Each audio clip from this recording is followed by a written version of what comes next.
د روجې متعلق دا یوه غلط فهمي اکثر رونه په دې کې مبتلا وي.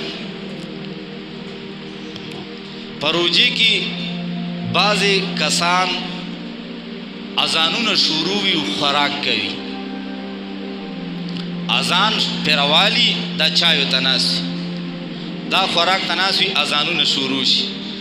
آیا په دغې حال کې اوس چې ته خوراک کوي اذانونه شروع دي او دا پېشمنۍ ته وکړو دا روژه دې کېږي که نه کېږي؟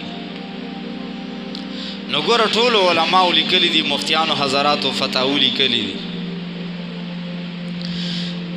اذان چې په صحیح ټیم یې راواغستو، یو دا ده چې د ټیم نه مخکې ټیم نه ده داخلو، اذان یې راواغستو، هغې له اعتبار نشته. په خبرې پوه شوئ؟ صبح صادق نه مخکې اذان راواغست، هغې له اعتبار نشته. یو ټیم داخل شوی ده او په صحیح ټیم یې اذان راواغستو او ته یې صبر وکړه، دا ړومبی اذان ده، اخري اذان 10 منټه بس کېږي او ته لګې چای څکې، نو ټیم داخل شوی ده او خوراک دې وکړو، دا پېشمنۍ دی نه ده شوې، دا روژه نه ده شوې. په خبرې پوه شئ؟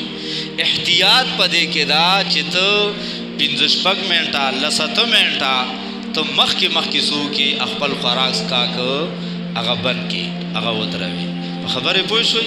که ټیم داخل شوی او اذانونو سره د خوراک کولو نورونو دا روژه نه ده شوي. که داسې روژه بیا چا نیولي وه ګورئ د دې به قضا راوړي، دا روژه د خوړلې ده، دی نه ده شوي. الله رب العزت دې عمل کولو توفیق راکړي.